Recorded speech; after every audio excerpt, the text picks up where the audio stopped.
Di dunia yang ribut, keberanian datang dari diam. Di antara suara ketakutan, ada satu sudut untuk jiwa yang ingin tenang. Sudut keberanian. Jika kata-kata ini menyentuhmu, tinggalkan jejak, like, tulis pikiranmu, komen. Karena keberanian adalah saat kamu memilih untuk tetap berdiri, walau semua ingin lari. Di dunia yang terus berputar dengan kecepatan tak terkendali, kita seringkali terjebak dalam lingkaran keinginan yang tak pernah puas. Rumah besar, mobil mewah, jabatan tinggi, atau pengakuan sosial, semuanya terasa seperti tujuan yang harus dicapai.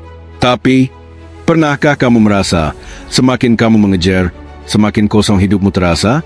Hari ini, kita akan menyelami kebijaksanaan kuno dari seorang kaisar Romawi yang juga seorang filsuf stoik, Marcus Aurelius. Dalam kehidupan yang penuh dengan kekuasaan dan kemewahan, ia memilih untuk hidup sederhana, fokus pada apa yang benar-benar penting, dan menjauhkan diri dari sifat serakah.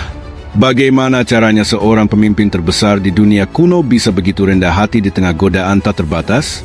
Dan bagaimana kita, di era modern ini, bisa menerapkan pelajarannya untuk mengatasi mental serakah yang sering menguasai kita? Mari kita mulai. Latar belakang Marcus Aurelius. Visual, rekaman suasana Romawi kuno, patung Marcus Aurelius. Marcus Aurelius, yang berkuasa sebagai kaisar Romawi dari tahun 161 hingga 180 Masehi, bukanlah pemimpin biasa.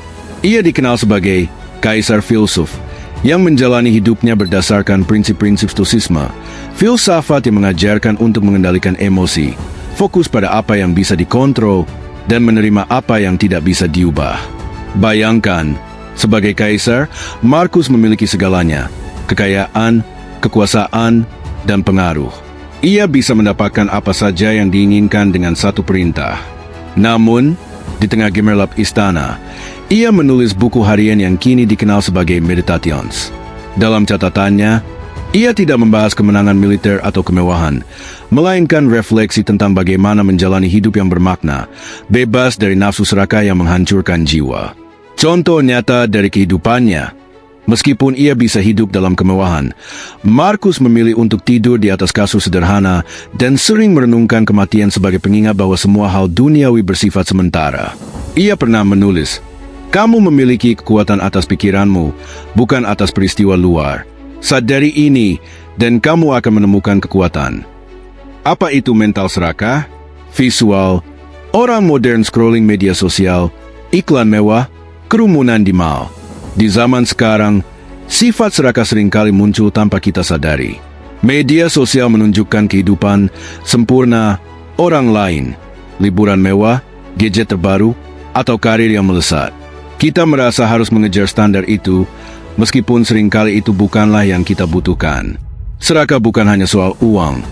Ia juga tentang mengejar pengakuan, status, atau bahkan perhatian. Coba pikirkan, berapa kali kamu merasa kurang hanya karena melihat postingan seseorang di Instagram? Atau berapa kali kamu membeli sesuatu bukan karena kebutuhan, tapi karena ingin terlihat lebih baik di mata orang lain? Ini adalah jebakan modern yang membuat kita lupa bersyukur atas apa yang sudah kita miliki.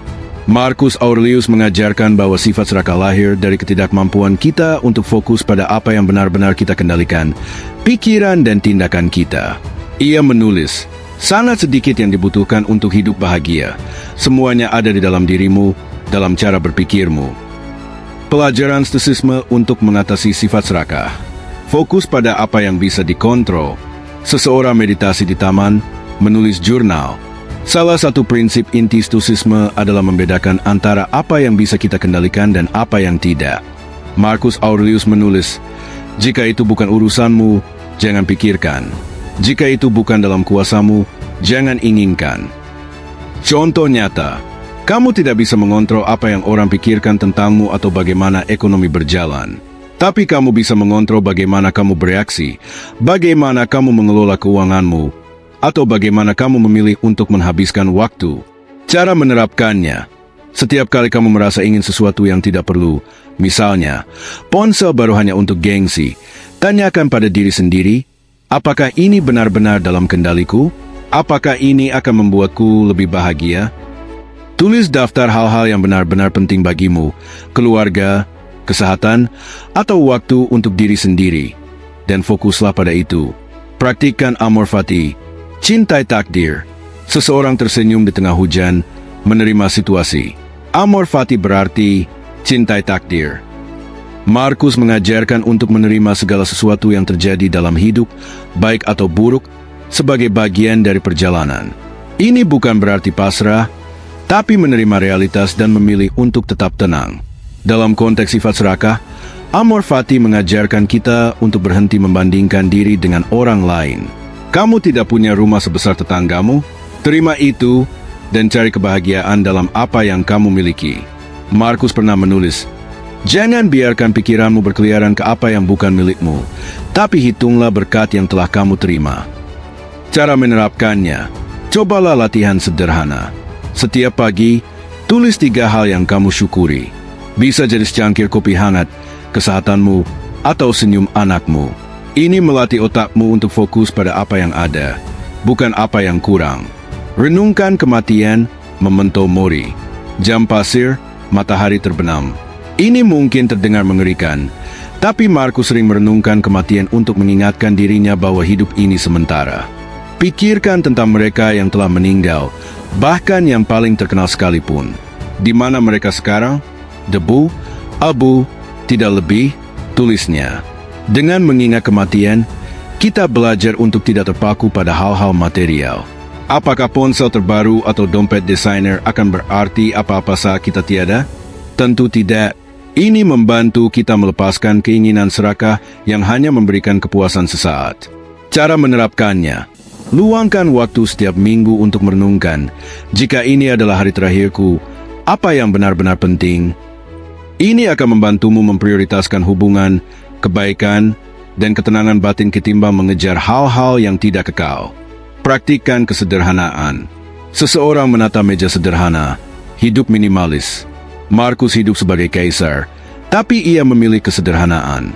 Ia percaya bahwa kebahagiaan sejati tidak datang dari memiliki lebih banyak, tapi dari menginginkan lebih sedikit. Di dunia modern, kita bisa menerapkan ini dengan hidup lebih minimalis. Kurangi kebiasaan belanja impulsif, batasi waktu di media sosial, dan fokus pada pengalaman ketimbang barang. Markus menulis, "Jika kamu hidup sesuai dengan alam, kamu tidak akan pernah miskin. Jika kamu hidup sesuai dengan opini orang lain, kamu tidak akan pernah kaya." Cara menerapkannya, coba tantangan tanpa belanja selama sebulan untuk barang yang tidak esensial. Gunakan uang itu untuk pengalaman yang bermakna, seperti makan bersama keluarga atau donasi untuk orang yang membutuhkan. Relevansi dengan kehidupan modern. Kota modern, orang bekerja di kafe, meditasi di rumah. Di era yang didorong oleh konsumerisme, pelajaran Marcus Aurelius terasa lebih relevan dari sebelumnya. Kita hidup di zaman di mana iklan terus-menerus mendorong kita untuk menginginkan lebih. Tapi stoisisme mengingatkan kita bahwa kebahagiaan sejati ada dalam kendali diri, bukan dalam apa yang kita miliki.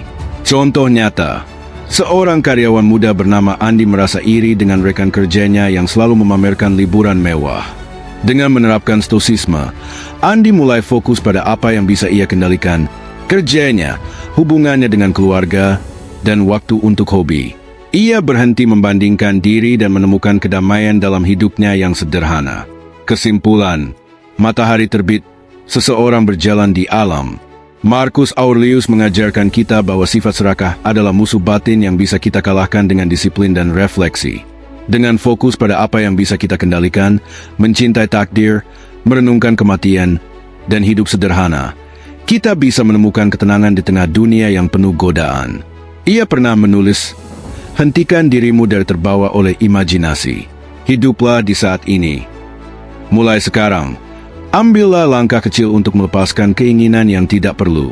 Hidupmu bukan tentang memiliki lebih banyak, tapi tentang menjadi lebih baik." Jika kamu merasa cerita ini menginspirasimu, jangan lupa untuk like, share, dan subscribe untuk konten lain tentang kebijaksanaan hidup yang bisa mengubah cara pandangmu. Tulis di kolom komentar, apa satu hal yang akan kamu lakukan hari ini untuk melawan sifat serakah? Atau, bagikan cerita pribadimu tentang bagaimana kamu menemukan kedamaian dalam kesederhanaan. Klik tombol lonceng agar tidak ketinggalan video berikutnya. Mari kita jalani hidup dengan lebih bijak bersama-sama. Kalau kamu merasa dunia terlalu bising, subscribe Sudut Keberanian. Karena kenangan itu bukan hadiah, tapi keputusan.